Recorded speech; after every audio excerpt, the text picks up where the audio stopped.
Good morning ji. How are you? I hope सब अच्छे होंगे। तो आज हम पढ़ेंगे युद्ध के बारे में। युद्ध हमारा डिफेंस स्टडी का एक चैप्टर होता है, तो उसमें युद्ध के बारे में आज हम चर्चा करेंगे। युद्ध क्या है? सबसे पहले जानेंगे कि युद्ध होता क्या है। युद्ध जब से मनुष्य की उत्पत्ति हुई है वो मनुष्य तब से संघर्ष करता रहा और आज भी कर रहा है। यदि हम युद्ध के बारे में विचार करें तो हम पाएंगे कि युद्ध और युद्ध प्रणाली उतनी ही पुरानी जितना कि मानव जाति का इतिहास। मानव जाति जितना पुराना जिसका इतिहास है उतना पुराना ही युद्ध की प्रणाली है। पुराने समय से एक जाति दूसरी जाति से, एक समाज दूसरे समाज से, एक मनुष्य है दूसरे मनुष्य से, राष्ट्र अपने दूसरे राष्ट्र से, अंतर्राष्ट्रीय तरीके से, किसी भी तरीके से युद्ध में हमेशा आगे रहती है। विश्व में हो रहे आर्थिक, राजनीतिक, कूटनीतिक, वैज्ञानिक और प्रौद्योगिकी में परिवर्तनों के कारण युद्ध के सिद्धांत, प्रकृति व क्षेत्र में नित नए परिवर्तन हुए हैं, परंतु युद्ध अंतिम रूप में कभी भी समाप्त नहीं हुआ और आज भी युद्ध जारी है। चाहे हमारे में कितने राजनीतिक हो, कूटनीतिक, वैज्ञानिक, टेक्नोलॉजी तरीके से कितने भी युद्ध में अलग अलग युद्ध के जो सिद्धांत है चेंज होते रहते हैं, लेकिन युद्ध आज तक समाप्त नहीं हुआ है और आज भी युद्ध चल रहे हैं। चाहे आप किसी भी उसमें देख लो। यदि हम इतिहास में हुई विभिन्न घटनाक्रमों पर नज़र डालें तो हम पाते कि विश्व में बहुत ही अल्प समय ऐसा रहा है जिसमें शांति कायम रही है। आज इतिहास में आज तक भी ऐसा नहीं हुआ जहाँ किसी भी क्षेत्र में युद्ध न हुआ हो। हर क्षेत्र में हर तरीके से युद्ध अपने होता रहा है। इन्हीं कारणों से क्विंसी राइट ने युद्ध को मानव समाज की एक साधारण दशा कहकर संबोधित किया। जो क्विंसी राइटर है ये हमारा युद्ध के बारे में इसने कई परिभाषा दी है। तो ये उन्होंने कहा है कि युद्ध को मानव समाज की एक साधारण दशा कहकर संबोधित किया है। रामायण, महाभारत, गीता, कौटिल्य के अर्थशास्त्र, मनुस्मृति आदि के अध्ययन से पता चलता है कि युद्ध एक आवश्यक या अनिवार्य बुराई नहीं अपितु धर्म की रक्षा के लिए प्रधान अंग हुआ करता था। कि जो युद्ध है ये एक आवश्यक नहीं था कि भाई युद्ध करना आवश्यक ही है, ये हमारे धर्म की रक्षा के लिए हमारा एक अंग माना जाता था इसको। लेकिन आज के क्षेत्र में क्या है, हर कोई युद्ध करना चाहता है। किसी भी क्षेत्र में देख लो आप, हर क्षेत्र में युद्ध आगे रहता है। किसी भी राज्य के लिए कूटनीति और प्रचार की भांति युद्ध भी राष्ट्रीय नीति का एक माध्यम है जिसका उपयोग राज्य अपने राष्ट्रीय उद्देश्यों और राष्ट्रीय हितों की रक्षा एवं पूर्ति के लिए करती है। युद्ध हम करते क्यों हैं? राष्ट्रीय उद्देश्य जो हमारे उद्देश्य हैं उनको और हमारे जो हित हैं उनकी रक्षा और पूर्ति के लिए करते हैं। यह देखा जाए तो संघर्ष विश्वव्यापी है।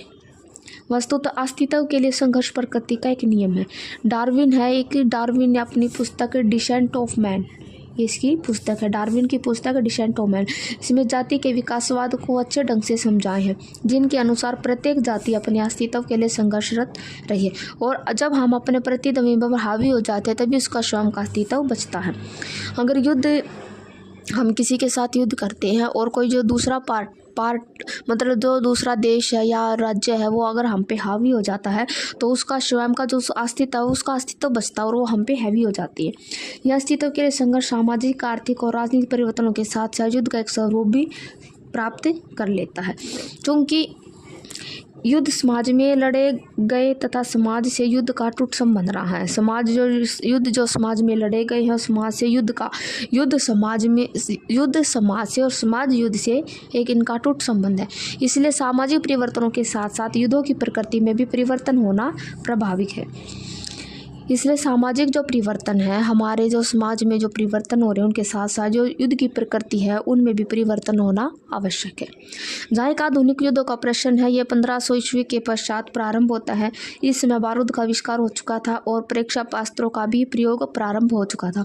तकनीकी के साथ साथ राजनीति में भी क्रांतिकारी परिवर्तन होने लगे।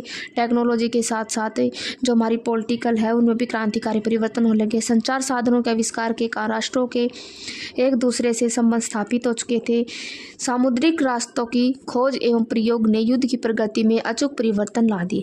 आज युद्ध संबंध स्थापित हो चुके हैं। सामुद्रिक रास्तों की खोज और प्रयोग ने अचूक परिवर्तन ला दिए हैं और जो आज है युद्ध कई रूपों में किए जा रहे हैं। शीत युद्ध हो गया, सीमित युद्ध, सामरिक युद्ध, पारंपरिक युद्ध, गैर पारंपरिक युद्ध, गृह युद्ध, छापामार युद्ध इत्यादि। छापामार युद्ध को हम गोरिल्ला युद्ध भी कहते हैं।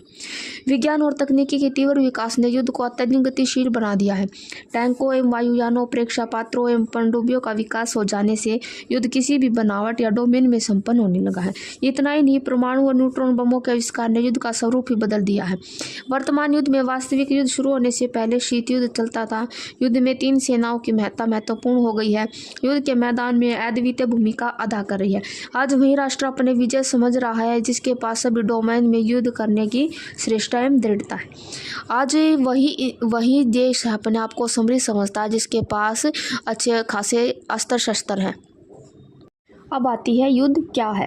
युद्ध संघर्ष की चरम स्थिति है। साधारणतः युद्ध का अर्थ किन्हीं 2 तत्व अथवा प्राणियों के बीच पारंपरिक विरोध के फलस्वरूप घात प्रतिघात लगाया जाता है। संघर्ष की स्थिति में शांति भंग हो जाती है, अतः युद्ध शांति रहित अवस्था का एक प्रकार है। युद्ध किन्हीं भी 2 समूह, 2 राष्ट्र, 2 व्यक्तियों के बीच हो सकता है।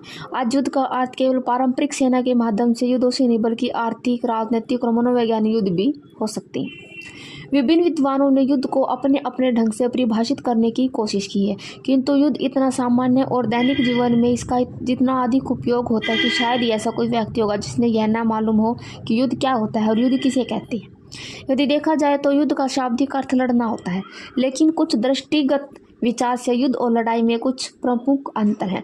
लड़ाई मानव मानव के बीच हो सकती है और किंतु युद्ध मानव मानव के बीच में नहीं होता।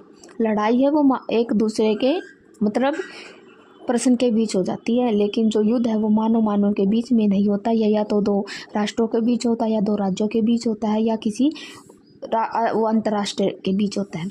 2 राज्यों के सभी नागरिक युद्ध नहीं करते, जो राज्य है उनके सभी नागरिक युद्ध नहीं करते, अपितु युद्ध में राज्यों की सेनाएं भी लड़ाई में हिस्सा लेती है। और ध्यान में रखते हुए यदि विचार किया जाए तो सामान्यतः यह कहा जाता है कि युद्ध 2 या 2 से अधिक राज्यों की सीमाओं के बीच लड़ाई को कहते हैं। कि किसे कहते हैं युद्ध? 2 या 2 से अधिक राज्यों की जो सीमा है उनके बीच की लड़ाई को युद्ध कहते हैं। हॉफमैन निकर्सन के अनुसार युद्ध 2 विरोधाभासी नीतियों का अनुपालन करने वाले 2 मानव समूह के मध्य संगठित शक्ति का उपयोग है, जिसमें प्रत्येक समूह अपनी नीतियों को दूसरे पर थोपना चाहता है। इसका कहना हॉफमैन निकर्सन का क्या कहना है कि युद्ध किसे कहते हैं? युद्ध उसे कहते हैं जिसमें हम अपनी जो हमारी शक्ति है इसका उपयोग हम दूसरे पर थोपती है, दूसरे राष्ट्र पर, दूसरे राज्य पर, हम उसको युद्ध कहते हैं। युद्ध के संबंध में क्लाउडविज द्वारा कहे गए कथनों का वर्णन करना उपयुक्त रहेगा। उनके अनुसार युद्ध राज्य नीति को क्रियान्वित करने का एक माध्यम है। और क्विंसी राइट ने माना है कि युद्ध कूटनीतिक, आर्थिक और प्रचार के साथ साथ सैनिक स्तर पर लड़ा जाता है और युद्ध कला में इन सभी तत्वों का समन्वय युद्ध में विजय के उद्देश्य से किया गया है। उन्होंने यह भी तर्क दिया है कि संकीर्ण अर्थों में युद्ध कला के सैनिक बल तक सीमित है। इसमें सशस्त्र बलों के मनोबल को संगठित करना, अनुशासित करना और इसे बनाए रखना, सेना की आवाजाही का प्रावधान इत्यादि शामिल है। अब करेंगे हम युद्ध की परिभाषा कि किसने युद्ध की परिभाषा, अलग अलग लेखकों ने अपने अलग अलग विचार प्रकट किए हैं परिभाषाओं को लेकर। तो युद्ध राज्य का महान कार्य है। जो युद्ध है वो राज्य का महान कार्य है, जीवन और मृत्यु का प्रदेश है, सुरक्षा और विनाश का मार्ग है। इसका अध्ययन काफ़ी सतर्कता से करना चाहिए। ये परिभाषा दी है सुन तजू ने। युद्ध 2 विभिन्न परंतु समान इकाइयों के मध्य हिंसात्मक संघर्ष है। ये परिभाषा दी है क्विंसी राइट ने। अंतर्राष्ट्रीय कानून के आधार पर युद्ध राज्यों की एक वैधानिक दशा है। ये क्विंसी राइट ने दी है। ये 2, एक तो ये युद्ध 2 विभिन्न समान इकाइयों के मध्य हिंसात्मक संघर्ष है। अंतर्राष्ट्रीय कानून के आधार पर युद्ध राज्यों की एक वैधानिक दशा है। युद्ध एक संगठित हिंसा है जो राजनीतिक इकाइयों द्वारा एक दूसरे के खिलाफ की जाती है। ये की है हेडली बुल ने। युद्ध एक रक्त रंजित उत्तेजना नाटक है। यह किसी भी प्रकार के गणित की क्रिया नहीं है। जोमिनी ने। युद्ध राज्य नीति को क्रियान्वित करने का एक माध्यम है। क्लाओ। तो आज के लिए इतना काफ़ी है। कल हम करेंगे कि युद्ध के कारण क्या क्या होती है। ठीक है, और चैनल को सब्सक्राइब करना, लाइक करना, शेयर करना।